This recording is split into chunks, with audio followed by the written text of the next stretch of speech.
여러분 안녕하십니까?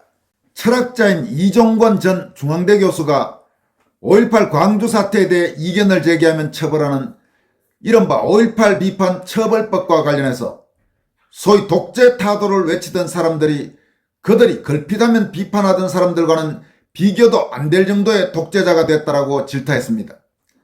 그는 또 5.18 광주 사태를 달리 보는 생각을 공표하면 처벌하는 게 민주화라면 그게 무슨 의미 있는 민주화인가라면서 우리가 이런 민주화를 위해 투쟁했다는 건가라고 비판했습니다. 이와 함께 북한 민주화에는 입 다물고 이승만, 박정희, 광주 사태, 친일파 타령만 하는 한국의 좌익운동권은 위선덩어리라고 직격탄을 날렸습니다.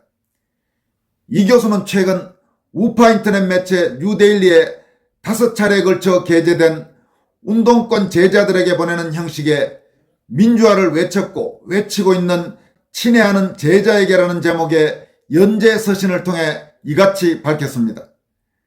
이종권 교수는 서울대 공대 항공학과를 졸업한 뒤 다시 서울대 철학과에 들어가 철학 석사 및 박사학위를 취득했습니다. 그 뒤 중앙대 철학과 교수로 학생들을 가르치다 정년퇴직했으며 저서 및 역서로는 과학문명사, 수리철학, 현대철학의 쟁점은 무엇인가 등이 있습니다. 그는 먼저 이 연재서신 2회에서 다음과 같이 쓰고 있습니다. 운동권들은 권력을 잡자 광주에서 일어난 사태의 성격을 우습게도 법률로 규정했을 뿐만이 아니라 그 법률의 타당성에 대해 이의를 제기하는 것까지 불법화하는 법을 만들었다. 자네가 진정으로 민주주의에 헌신한다면 누구의 말처럼 나는 광주 사태가 민주화운동임을 진리라고 믿지만 그보다도 민주화운동이 아니라고 믿는 사람들이 그러한 믿음을 주장하고 전파할 권리를 죽을 때까지 옹호하고 싶다. 따라서 나는 광주 사태가 민주화운동임을 부정하는 운동을 금하는 법이 폐기되기를 간절히 바란다라고 말할 수 있었어야 한다고 생각한다. 나는 과거부터 운동권보다는 박정희가 압도적으로 훌륭하다고 믿어왔다. 그렇지만 나의 견해가 비판을 받을 여지가 없다고 생각하지 않으며 따라서 비판을 환영하는 편이다. 인간은 얼마간 모자란 존재이므로 나의 견해에도 오류가 있을지 모르며 있을 경우 외부의 냉정한 비판이 아니고서는 잘못을 깨우치기가 좀처럼 어렵다는 것을 나는 경험으로 알고 있기 때문이다. 그런데 박정희를 찬양하는 견해를 표명했을 경우 내가 접한 것은 비판이 아니라 내가 용감하다는 반응이었다. 누가 말한 것처럼 과거 군부 독재 시절의 독재의 틀과 관행은 주로 운동권의 노력으로 많이 사라진 것이 사실이다. 그런데 자신들의 믿음을 부정하는 사람을 처벌하는 법을 제정하고 박정희를 찬양하기 위해서는 용기가 필요한 분위기를 만든 것 또한 운동권이었다. 규모는 어떻든 간에 또 다른 독재가 시작된 것이다. 우리의 민주주의는 법적 처벌을 받지 않고 광화문에서 김일성 만세를 부를 수 있을 정도는 되어야 한다고 주장하면서 광주 사태가 민주화운동 아니라고 주장하다가는 처벌을 받게 되며 용기를 내지 않고서는 박정희 만세를 부를 수 없게 만든 것이다. 이 교수는 그러면서 영혼까지 바친 박정희 정도의 진정성은 있어야 할 것 아닌가라면서 다음과 같이 밝히고 있습니다. 이 때문에 운동권이 군부 독재 타도를 외쳤을 때 진정으로 원한 것이 실은 민주주의가 아니라 그 독재자들이 휘두른 독재적 권력이 아니었는지 의심하게 되는 것이다. 40년 가까이 되도록 우리의 민주주의가 지지부진한 최대의 원인이 실은 바로 거기에 있는 것이다.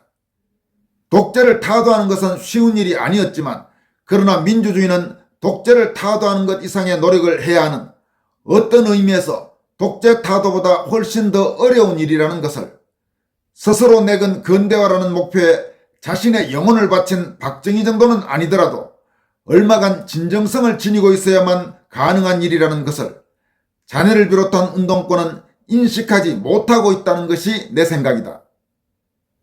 이종권 교수는 또 연재서신 3회에서는 특히 5.18을 다룬 여성작가 한강의 소설 등과 관련해서 다음과 같이 밝혔습니다.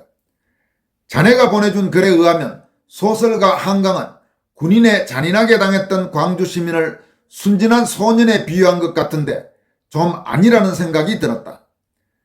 당시 군인은 이유 없이 잔하겠지만 그렇다고 그에 대항한 광주 시민이 그 가운데 소년과 같은 사람도 있을 수는 있었겠지만 대체로 소년이었던 것은 아니다. 한강이 묘사한 것과 같은 소년이었다면 군인들에 대항해서 총을 들 수는 없을 것이다. 나는 군에 들어가 사격 훈련을 받으면서 실제로 사격을 하기로 예정된 전날 엄청난 스트레스를 받았던 기억이 있다. 전쟁에서 옆에 전우가 적탄에 쓰러지고 났어야 비로소 적을 향해 사격할 수 있었다는 이야기를 아마도 자네도 들었을 것이다. 다시 말해 보통 사람이라면 악귀가 되기 전까지는 총을 잡고 사람을 쏘지는 못하는 법이다. 그런데 전쟁에서 적을 죽이는 일이 정당하더라도 제정신으로는 죽일 수 없으며 그러므로 제정신이 아닌 사람들이 날뛰는 전쟁에서는 베트남전에서와 같은 비무장 민간인을 학살할 정도의 악귀가 되는 일이 비일비재하게 벌어지는 것이다. 당시 광주 시민이 총을 들 필연적인 이유가 없었으며 따라서 군과 총격전을 벌인 것이 정당하지 않았다고 주장하는 것은 아니다. 그들이 만일 순진무구한 소년과 같았다면 겁을 먹은 나머지 총을 들 생각 같은 것은 하지 못했을 것이다. 그러나 광주 시민은 총을 들었고 그 순간 그들은 소년이었다고 해도 악귀가 되는 것이며 광주는 지옥문이 열리게 되는 것이다. 거듭 이야기하지만 그렇다고 해서 광주 시민의 행동이 반드시 정당하지 않다는 것은 아니다. 총을 든 광주 시민의 행동이 도덕적으로는 정당화될지는 몰라도 그러한 상황에서 총을 들었다는 것은 상대방과 마찬가지로 잔악한 행동을 할 준비가 되었다는 것이며 그러므로 그들의 행동은 자신에 대한 정당한 방위에서 끝나기 어렵게 된다는 것이다. 이 교수는 그러면서 한강의 소설을 자신의 주변을 미화한 소설이다 이렇게 규정하면서 다음과 같이 이어갑니다. 한강은 당시의 광주 시민을 순진한 소년처럼 비치게 하고 싶었던 것 같은데 그녀의 소설에서 그러한 묘사가 있다면 그것은 자신의 고향 사람들에 대한 지나친 미화라고 하지 않을 수 없다. 자네는 운동권이 정당할 뿐만이 아니라 소년처럼 아름답다고 생각하는 것 같은데 시위를 막는 경찰을 향해 돌팔매를 하고 폭력을 행사하는 것이 독재를 타도하기 위해 필요하고도 정당한 행동인지는 몰라도 그게 무슨 소년처럼 아름다운 행동이란 말인가. 노벨상 위원회의 주장대로 한강의 문체가 시적인 산문이기 때문에 노벨 문학상을 받을 자격은 충분하다고 할 수 있어도 인간의 본성을 꿰뚫어 보아야 하는 소설가로서의 한강의 능력은 수준 미달이라고 하지 않을 수 없다. 진정한 작가라면 자신의 주변을 그런 식으로 미화하는 정치 팸플렛 같은 소설은 쓰지 않는 법이다. 광주 사태와 같은 소재라면 군복을 입으면 인간들이 어떻게 잔인하게 되며 그러한 잔인함이 다른 인간의 인간성을 어떻게 파괴하고 그들을 악귀로 만드는지를 파고드는 소설이 더 가치가 있을 것이다. 이 교수는 이어서 위선에 빠진 한강과 운동권이라면서 다음과 같이 이어갑니다. 모든 사람이 그렇기는 하지만 운동권도 좋은 것은 다 가지려 한다.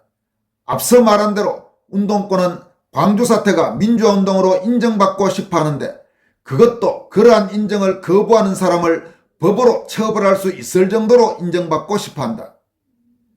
그러나 거기서 끝나는 것이 아니라 엄청난 보상까지 받고자 하며 더 나아가 한강이 한 것처럼 자신의 행동이 천사와 같은 소년의 행동인 것으로 여겨지기까지를 바란다.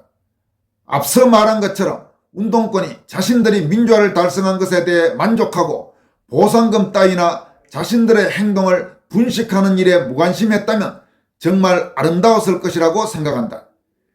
그러나 운동권은 박정희가 욕을 먹어가면서 달성한 근대화의 과실은 누릴 대로 누리면서 자신들은 오로지 아름다운 사람들로 평가받으려 한다. 그렇기 때문에 자네처럼 한강의 소년을 자신과 동일시하면서 한강의 소설에 갈채를 보내는 것이다. 그처럼 좋은 것을 다 가지려는 생각 때문에 한강과 운동권은 위선에 빠지게 되는 것이다. 여러분 지금 이 문장은 상당히 의미심장한 이야기입니다. 좋은 것을 다 가지려는 생각 때문에 이 한강이라든지 혹은 운동권은 위선에 빠진다. 다시 말해서 명예도 가지려고 하고 역사적인 자부심에 온갖 형태의 보상금에 그러면서 더구나 거기에다가 자신들의 행동을 인정하지 못하는 사람들은 법적으로 처벌하기까지 하는 그런 법을 만드는 지경까지 가버린다는 이야기입니다. 참 아이러니하다고 할 수밖에 없는 이야기입니다. 이 교수는 이어서 다음과 같이 밝힙니다. 인간사에서는 광주민주화운동 같은 거룩한 결과도 얼마간 더러운 행동을 동반하지 않고서는 달성할 수 없는 경우가 흔한 것이다. 그렇다고 굳이 그 더러운 행동을 들어 거룩한 결과를 폄하할 필요는 없을 것이다. 그러나 반대로 굳이 한강처럼 미워할 것도 아닌 것이다. 광주민주화운동 같은 것도 한강의 소년과 같은 인간들이 아니라 얼마간 더러운 인간들이 참여해야만 한다는 것은 인간에 관해 애석한 사실이기는 하다.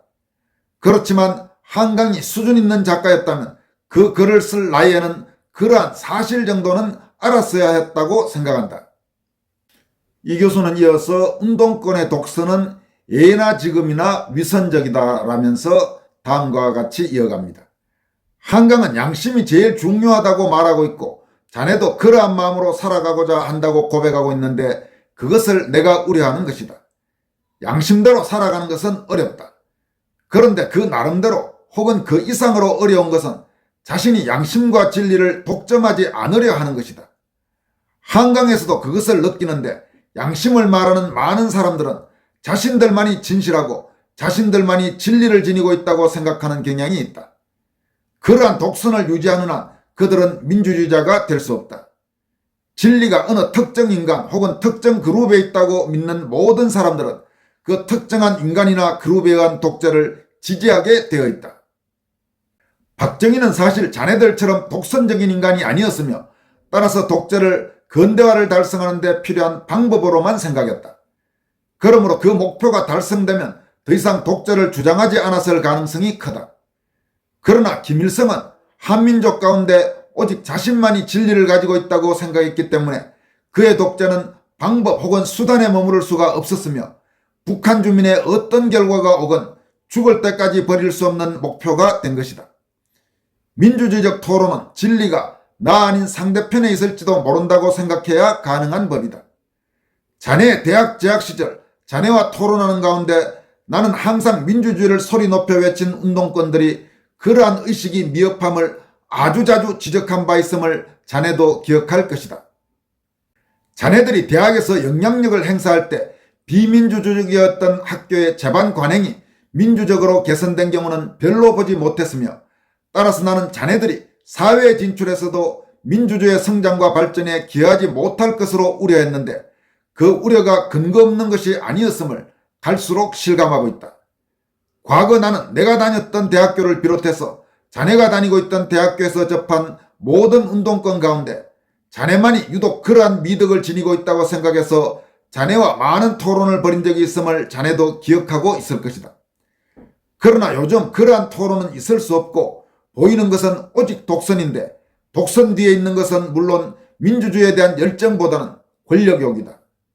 그러한 이유 때문에 나는 운동권이 옛날이나 지금이나 위선적이며 그러한 위선적인 운동권이 정치를 지배하고 있는 한 한국의 민주주의가 더 이상 진전되기 어렵다고 믿고 있는 것이다. 실제로 운동권에 의해 지배되고 있는 국회에서는 이제 민주적인 토론이 불가능해졌는데 그 원인이 앞서 말한 운동권의 독선적인 의식, 자신만이 진리와 정의를 독점하고 있다고 굳게 믿고 있기 때문이면 말할 것도 없다. 자네들이 이제라도 그러한 의식을 버릴 수 없다면 그리고 민주주의는 그러한 의식의 소유자들이 이룰 수 있는 것이 아니라면 우리의 민주주의는 자네들이 사회의 모든 책임 있는 자리에서 쫓겨난 다음에나 가능하게 될 것이다. 여러분 상당히 날카로운 지적입니다.